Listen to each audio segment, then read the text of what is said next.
Welcome to Ramana's kitchens. ఈరోజు మన వీడియోలో చూపించబోయే రెసిపీ స్వీట్ రెసిపీ. ఎప్పుడైనా తీపి తినాలనిపించినా ఏదైనా ప్రసాదం లాగైనా ఈ స్వీట్ రెసిపీ ఫాస్ట్గా ప్రిపేర్ చేసుకోవచ్చు. మరి అది ఎలాగో ఇప్పుడు ఈ వీడియోలో చూద్దాం.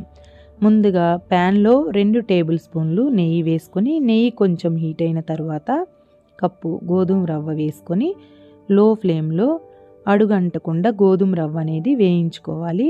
ఇలా బాగా వేగిన తర్వాత ఒక బౌల్లో తీసుకొని పక్కన పెట్టుకోవాలి.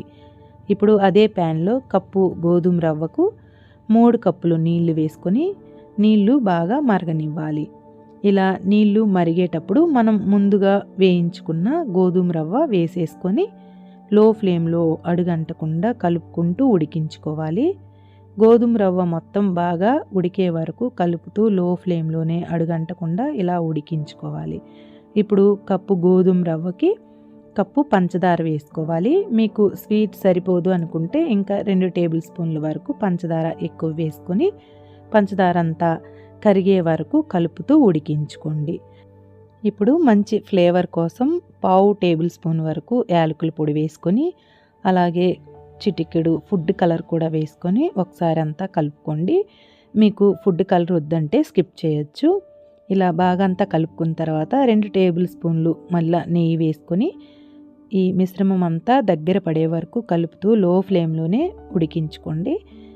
ఇలా ఉడుకుతూ ఉంటే దగ్గర పడుతూ ఉంటుంది. ఇలా దగ్గర పడిన తర్వాత స్టవ్ ఆఫ్ చేసుకొని పక్కన పెట్టుకోండి. ఇది మొత్తం చల్లారిన తర్వాత దీనిలోకి జీడిపప్పు సన్నగా కట్ చేసుకొని అలాగే పుచ్చపప్పు కూడా వేసుకొని అంతా ఒకసారి కలిపేసుకోండి. ఇప్పుడు చల్లగా అయిపోయిన తర్వాత చూడండి ఈ విధంగా దగ్గర పడిపోయి ఉంటుంది. ఇప్పుడు చేతికి నెయ్యి రాసుకొని ఇలా కొంచెం కొంచెం తీసుకొని లడ్డూలా ప్రిపేర్ చేసుకోండి. అంతే అండి, చాలా ఫాస్ట్గా ఈజీగా ప్రిపేర్ చేసుకోవచ్చు. టేస్ట్ కూడా చాలా బాగుంటుంది. అప్పటికప్పుడు స్వీట్ తినాలనిపించినా ఏదైనా ప్రసాదం లాగైనా ఈ లడ్డు ప్రిపేర్ చేసుకోవచ్చు. మీరు కూడా ఒకసారి ఈ లడ్డు అనేది ప్రిపేర్ చేసి చూడండి. టేస్ట్ చాలా బాగుంటుంది. ట్రై చేసి చూడండి. మీకు ఎలా కుదిరిందో కామెంట్ చేయండి. ప్లీజ్ సబ్స్క్రైబ్ చేసుకోండి. Thank you for watching.